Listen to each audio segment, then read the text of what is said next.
About 5 years ago, I lived downtown in a major city in the US. I've always been a night person, so I would often find myself bored after my roommate, who was decidedly not a night person, went to sleep.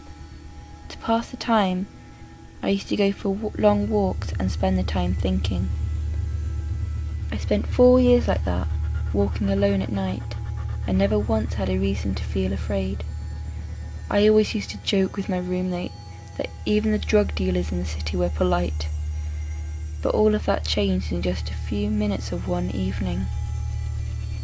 It was a Wednesday, somewhere between 1 and 2 in the morning, and I was walking near a police-patrolled park quite away from my apartment. It was a quiet night, even for a weeknight, with very little traffic and almost no one on foot. The park, as it was most nights, was completely empty. I turned down a short side street in order to loop back to my apartment when I first noticed him. At the far end of the street, on my side, was the silhouette of a man, dancing. It was a strange dance, similar to a waltz, but he finished each box with an odd forward stride. I guess you could say he was dance walking, headed straight towards me. Deciding he was probably drunk, I stepped as close as I could to the road to give him the majority of the sidewalk to pass me by. The closer he got, the more I realized how gracefully he was moving. He was very tall and lanky, and wearing an old suit. He danced closer still, until I could make out his features. His eyes were open and wild. His head was tilted back slightly, looking off at the sky. His mouth was formed in a painfully wide cartoon of a smile. Between the eyes and the smile, I decided to cross the street before he danced any closer. I took my eyes off him to cross the empty street. As I reached the other side, I glanced back, and then stopped dead in my tracks. He had stopped dancing and was standing with one foot in the street, perfectly parallel to me. He was facing me, but still looked skyward, smile still wide on his lips. I was completely and utterly unnerved by this. I started walking again, but kept my eyes on the man. He didn't move. Once I had put a half block between us, I turned away from him for a moment to watch the sidewalk in front of me. The street and the sidewalk ahead of me were completely empty. Still unnerved, I looked back to where he was standing to find him gone. For the briefest of moments I felt relieved, until I noticed him. He had crossed the street and was now slightly crouched down. I couldn't tell for sure due to the distance and the shadows, but I was certain he was facing me.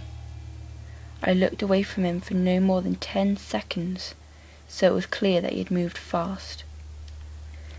I was so shocked that I stood there for some time, staring at him, and then he started moving towards me again. He took giant, exaggerated, tiptoed steps, as if he were a cartoon character sneaking up on someone, except he was moving very, very quickly. I'd like to say at this point I ran away, or pulled out my pepper spray, or my cell phone, or anything at all, but I didn't. I just stood there, completely frozen as the smiling man crept towards me. And then he stopped again, about a car length away from me, still smiling the smile, still looking to the sky. When I finally found my voice, I blurted out the first thing that came to mind. What I meant to ask was, "What the fuck do you want?" In an angry, commanding tone. What came out was a whimper. "What the fuck?" Regardless of whether or not humans can smell fear, they can certainly hear it. I heard it in my own voice, and that only made me more afraid. But he didn't react to it at all. He just stood there, smiling. And then after what felt like forever, he turned round, very slowly, and started dance walking away, just like that. Not wanting to turn my back to him again, I just watched him go, until he was far enough away to almost be out of sight. And then I realised something. He wasn't moving away anymore, nor was he dancing.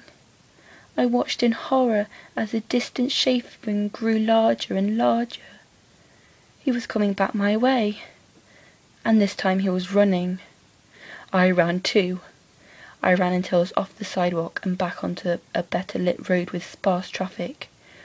Looking behind me then, he was nowhere to be found. The rest of the way home I kept glancing over my shoulder, always expecting to see his stupid smile, but it was never there. I lived in that city for 6 months after that night, and I never went out for another walk. There was something about his face that always haunted me. He didn't look drunk. He didn't look high.